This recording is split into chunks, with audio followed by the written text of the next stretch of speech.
dipersembahkan oleh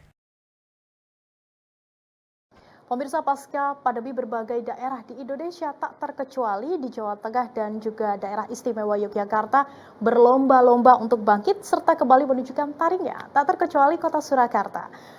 Berbagai inovasi ini diciptakan tak hanya wisata yang menjadi daya tarik kota Surakarta, namun juga perihal administrasi kependudukan atau Aminduk untuk meningkatkan pelayanan kepada masyarakat. Bahkan potensi pun terus digali untuk membangkitkan masyarakat pasca pandemi.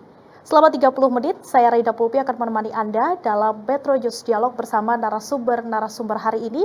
Kami akan membahas mengenai inovasi Adminduk di Kota Surakarta, serta menggali potensi PAD untuk penunjang pemulihan ekonomi pasca pandemi. Dan pada siang hari ini sudah bergabung bersama kami di studio Metro TV Jateng DIY, Ketua Komisi 1 DPRD Surakarta Bidang Hukum dan Pemerintahan Bapak Suharsono, dan Wakil Ketua Komisi 2 DPRD Kota Surakarta Bidang Ekonomi dan Keuangan Ibu Roro Indradi Sarwo Indah. Selamat siang, Bapak dan Ibu. Saya akan ke Pak Suharsono terlebih dahulu, nanti Ibu Roro akan kita dalami di segmen berikutnya. Pak Suharsono, inovasi Aminduk ini mendukung visi Kota Surakarta yang mana? Jadi pertanyaannya tepat bahwa kegiatan inovasi di Aminduk Capil ini mendukung visi misi Wali Kota dan Wakil Wali Kota Surakarta yang didasarkan pada Peraturan Daerah atau Perda nomor 6 tahun 2021 tentang rencana pembangunan pemerintah jangka pendek, pemerintah daerah jangka pendek. Di sana visinya adalah membangun kota modern yang berbudaya, yang gesit, kreatif, dan sebagainya. Nah, atas dasar itu kemudian diturunkan di Disaminduk Capil atau Dinas Administrasi Kependudukan dan Catatan Sipil menjadi ada beberapa misi, tetapi kita ambil misi yang kelima, yaitu adalah meningkatkan tata kelola pemerintahan dan pelayanan publik yang gesit, kemudian cepat, dan bisa mengemban aspirasi masyarakat berdasarkan gotong royong dan seterusnya.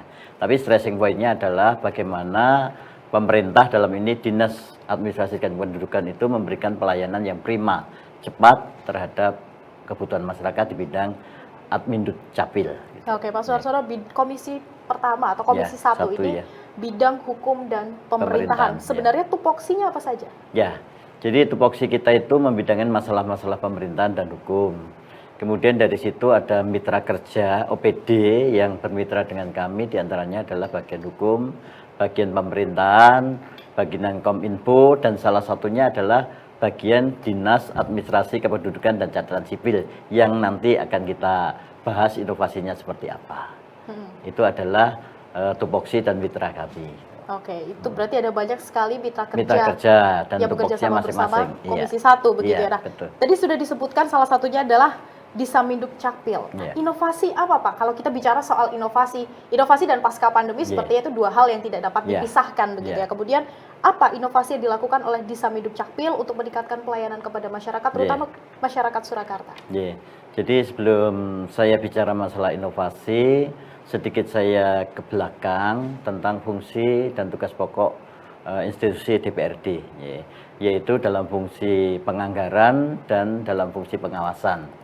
Nah, dalam konteks inovasi ini, inovasi adalah sebuah kegiatan yang dimodifikasi sedemikian rupa supaya lebih bisa diterima oleh masyarakat. Nah, itu perlu penganggaran. Maka kami di DPRD memberikan penganggaran yang cukup kepada dinas terkait, yaitu untuk tahun 2021 itu sekitar 17 miliar, kemudian untuk tahun 2022 itu sekitar 12 miliar juga, dan untuk tahun 2023 ke depan itu sekitar 13 miliar. Nah, dari kegiatan itu kami, dari anggaran itu kami harus tahu kegiatanmu apa, gitu kan, yang inovatif, yang kreatif.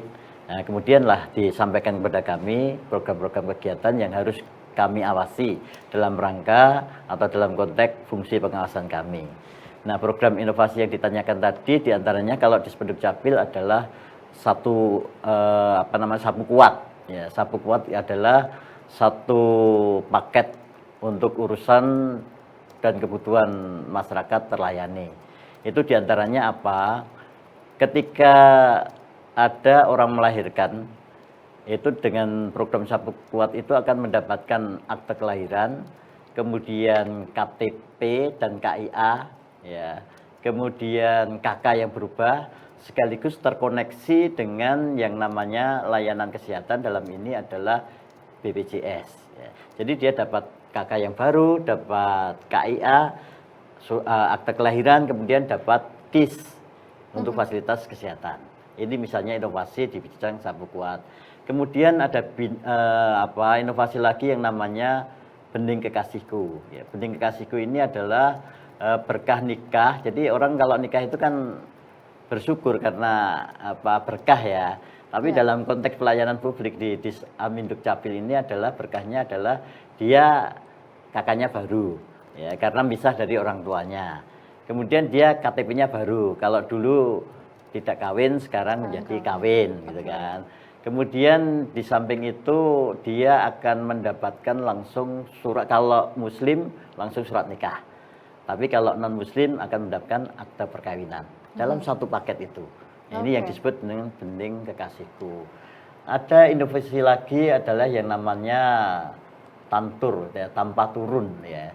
Jadi orang yang mencari KTP atau surat kelahiran itu cukup datang ke mobil yang kita sediakan, masih duduk di motornya atau mobilnya, kemudian dapat layanan itu. Oh, itu secara lantatur ya. Lantatur, Oke, ya. tanpa turun. Kalau kita lihat banyak inovasi begitu ya dari pemerintah Kota Surakarta yang memberikan administrasi yang mana mungkin di daerah lain ini justru menjadi PR besar. Betul. Biasanya membuat KTP baru, KK baru itu membutuhkan waktu yang sangat lama tentunya.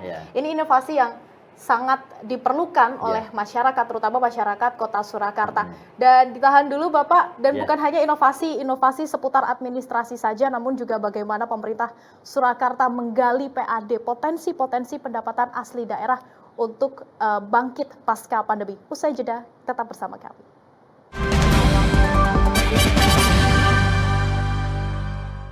Dipersembahkan oleh